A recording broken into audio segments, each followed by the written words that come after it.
Bonjour à toutes et à tous, très heureuse de vous retrouver pour le premier numéro de 3 questions sur 2 2023, l'occasion pour toute la rédaction et moi-même de vous présenter ses meilleurs vœux pour cette nouvelle année. Cet épisode sera consacré aux jours fériés, avec une année 2023 qui s'annonce plutôt favorable en la matière puisque 4 jours fériés tomberont un lundi et 1 jour férié un vendredi, ce qui permettra de profiter de plusieurs week-ends prolongés.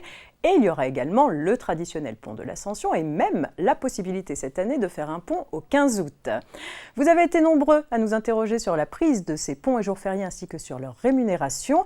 La rédaction a donc sélectionné 3 de vos questions et nous accueillons sans plus attendre notre experte Marie Sautier, chef de rubrique de la rédaction sociale, pour y répondre. Bonjour Marie. Bonjour Marianne. Alors on commence avec la question de Muriel, responsable comptabilité gestion, qui nous demande si un salarié peut refuser de venir travailler un jour férié non chômé dans l'entreprise.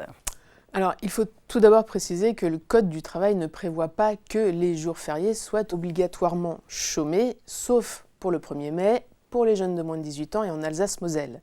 Mais donc, hormis ces exceptions, le repos des jours fériés n'est pas obligatoire. Alors, comment savoir si on travaille ou pas un jour férié ?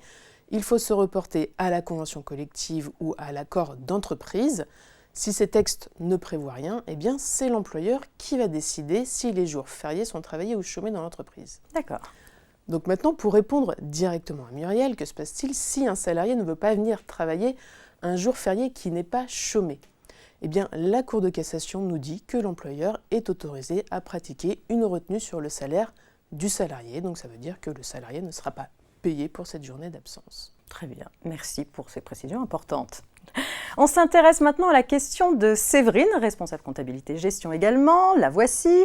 Le jour férié chômé compte-t-il pour le calcul des heures supplémentaires, Marie ? Alors, question très intéressante. Et là, il faut distinguer 2 situations. On va commencer par la première, qui est la plus simple à traiter. C'est celle du salarié dont la durée de travail comprend des heures supplémentaires dites structurelles, par exemple parce qu'il travaille 40 heures par semaine. Donc 5 heures de plus que les 35 heures légales.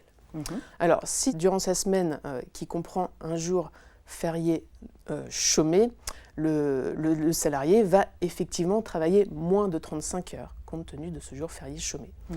Pour autant, en vertu du principe fixé par le Code du travail selon lequel le chômage des jours fériés ne doit pas entraîner de perte de salaire, eh bien, le salarié va conserver sa rémunération habituelle avec les majorations pour heures supplémentaires, même s'il n'a pas travaillé ses 40 heures habituelles. Ça, c'était la première situation. Et donc la deuxième situation, Marie ? Alors la deuxième situation se corse un peu, donc là ça va être la situation du salarié qui lui travaille 35 heures hebdomadaires, 7 heures par jour, donc la durée légale de travail. Si durant sa semaine qui comprend un jour férié, donc chômé, le salarié est amené de façon exceptionnelle à travailler par exemple 9 heures sur une journée au lieu de ses 7 heures habituelles, eh bien la Cour de cassation nous dit que le jour férié chômé n'est pas pris en compte pour le calcul des heures supplémentaires. Et ça veut dire que pour les 2 heures de travail supplémentaires qu'il aura effectuées sur une journée, le salarié ne sera pas rémunéré en heures supplémentaires, mais au taux normal. Alors après, ça c'est le principe posé par la Cour de cassation. Rien n'empêche l'employeur d'être plus généreux, plus favorable et de payer ces 2 heures en heures supplémentaires. Donc il faut se renseigner sur les pratiques de l'entreprise. Voilà. Très bien, merci Marie. Troisième et dernière question posée par Clément, juriste. Il souhaite savoir si l'employeur peut imposer aux salariés de faire un pont. Alors déjà, on va rappeler ce que c'est faire un pont. Le Code du travail nous dit ce que c'est faire un pont. C'est ne pas travailler 1 ou 2 journées qui est comprise entre un jour férié et un jour de repos hebdomadaire. Donc par exemple, on a un jour férié qui tombe un jeudi, on fait le pont en ne travaillant pas le vendredi. Très bien, merci pour ce rappel. Alors, qui décide de faire le pont ou pas ?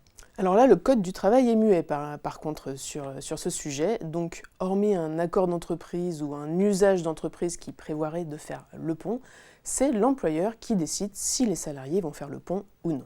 D'accord. Et est-ce qu'il y a des formalités à respecter ? Eh bien oui, il y a quelques formalités à respecter puisque cette décision constitue une modification de l'horaire de travail et donc l'employeur doit consulter au préalable le comité social et économique. Il doit également informer l'inspection du travail des jours de pont et il doit les afficher dans l'entreprise pour que les salariés en aient connaissance. Et suffisamment à l'avance, j'imagine. Oui, tout de même. Généralement, on fait ça en début d'année. Très bien. Après, un dernier point à préciser, c'est que l'employeur ne peut pas imposer aux salariés de faire le pont de n'importe quelle manière. Il peut par exemple imposer la prise d'une journée de RTT. Il peut également payer la journée de pont, quitte à la récupérer par la suite. Mais en aucun cas, et ça c'est la Cour de cassation qui nous le dit, il ne peut imposer aux salariés de prendre une journée de congé payé. Donc attention à ce point. Merci pour cette précision importante et toutes ces précisions à nos abonnés. À bientôt. À bientôt Marianne. C'est la fin de ce 3 questions sûres. Alors si vous voulez en savoir plus sur les congés payés et les ponts, je vous invite à consulter les dictionnaires social et paye ou encore à vous reporter au guide RF 1136 paragraphe 4210 à 4261. Vous appréciez les échanges avec nos experts et nos expertes? Alors pensez à vous abonner à la chaîne YouTube du groupe Revue Fiduciaire et à activer la petite cloche des notifications qui vous informera dès que de nouvelles vidéos seront disponibles. Quant à moi, je vous retrouve la semaine prochaine avec les nouvelles thématiques à découvrir dans votre newsletter, bien sûr. Je vous souhaite une excellente journée à toutes et à tous.